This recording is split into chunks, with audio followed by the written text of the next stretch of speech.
has said, the market is a snapshot in time. Yesterday, Dow futures were up, and there's been a lot of talk about the market, and it was up yesterday. So, look, the president wants to ensure that all Americans make out well, particularly Main Street. That's the focus of these tariffs. But as I've said repeatedly, just like they were in his first term, Wall Street will be just fine. Shelby. Thanks. A bipartisan pair of senators sent a letter to the president today arguing that the recent strikes in Yemen are emboldening the Houthis and saying that Congress has not authorized war against them. Is the administration planning to consult with Congress at some point or going forward regarding the strikes, and any response on the letter? Well, I would absolutely reject Congress's claims. Who made those claims in Congress? Senator Jeff Merkley and Rand Paul. Okay, well, I would absolutely reject those claims. These Houthi strikes have been incredibly successful. Last time I was at this podium, there were more than 100 successful strikes.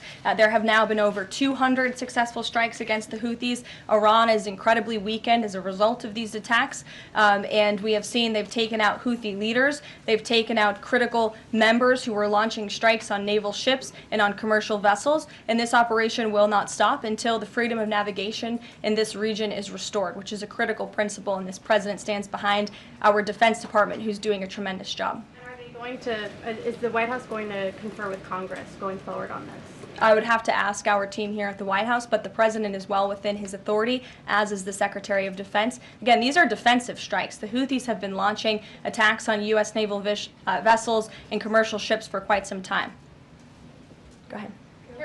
Karoline, Yeah. The pause on the Canadian and Mexican tariffs, the fentanyl tariffs, that's set to expire tomorrow. Is the president considering extending that pause?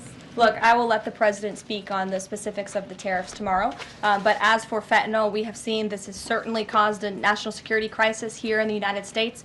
Fentanyl continues to be the #1 killer of young people in this country, and the president is very much focused on that. Deanna. Thank you, Caroline. The president recently signed an executive order on making D.C. safe and beautiful. On the campaign trail, he talked about making New York great again. Does he have any plans on establishing a similar task force? Has he been pressuring Governor Hochul in any way in his conversations about New York and lowering crime?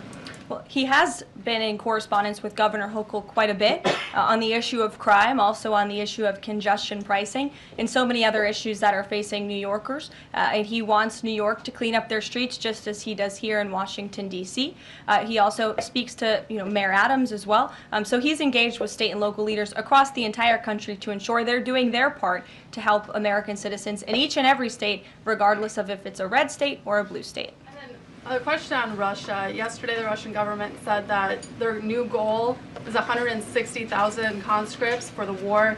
Has the president seen that number, and does he have any response given his recent conversations on peace talks? Well, I can tell you what the president said last night, and that is he is frustrated with leaders on both sides of this war. He wants this war to end. There are men that are dying on both sides, and it's been going on for far too long. Our team continues to be engaged with the Russians as we are with the Ukrainians, and the president continues to be very, very much engaged on this topic every single day. Caroline. Sure. Caroline, Sure. The president said over the weekend that he couldn't care less if prices went up on foreign cars because people buy more American cars. There's been consensus from a lot of economists that these tariffs could raise prices on other goods as well. Is the president comfortable with Americans on Main Street paying more because of these tariffs? The president is doing everything he can, and this entire administration is doing everything we can to bring down the cost of living in this country. An inflation mess that was fueled by the previous administration's reckless spending, overburdensome regulations that this administration is focused on slashing every single day. I just read you a statistic just from the Environmental Protective Agency alone. We're saving taxpayers money that's ultimately going to drive down inflation, and we're unleashing the might of our energy industry, which will bring down prices as well. To the heart of your question, because this is very important to the American people, you should trust what this president did for you in his first term. He effectively utilized tariffs while driving down inflation. It was a record low 1.4% when he left office, and he's focused on getting back to that. It's unfortunate the previous administration left us in this mess. Sure. Representative Anna Paulina Luna left the Freedom Caucus over their lack of support for her bill that would allow new parents to proxy vote around 12 weeks around the birth of their baby. Does the president support that bill? I'm not sure. I haven't actually talked to the president about that bill, but I certainly can and can get a take on if he supports it or not. Thank you. And one more. The D.C. Circuit ruled last week that the president can fire holdover Biden appointees of independent agencies. Will this ruling empower President Trump to dismiss more federal employees? Well, the president has given the responsibility to his cabinet secretaries to hire and fire at their respective agencies, and they reserve that right. You saw the Secretary of Health and Human Services announced more layoffs today. This is all part of the administration's effort for a mass reduction in force in the federal bureaucracy here in Washington, D.C. to save American taxpayers money. As for agencies within the president's executive authority, the president retains that right. And we've seen there have been bureaucrats at some of these agencies that have been trying to act independent. They need to remember who they work for. It's the executive of the executive branch. You look at the United States Institute of Peace, for example. There was a little bit of a standoff with bureaucrats over there who didn't want to realize who they work for, and that is Donald Trump. And President Trump is focused on streamlining these agencies to save American taxpayers money, and he has every right to do that. Karoline. Sure. Go ahead. Thanks, Caroline. Yeah. In Gaza, the bodies of 15 rescuers have been found in their sort of ambulances where they were apparently killed by Israeli forces.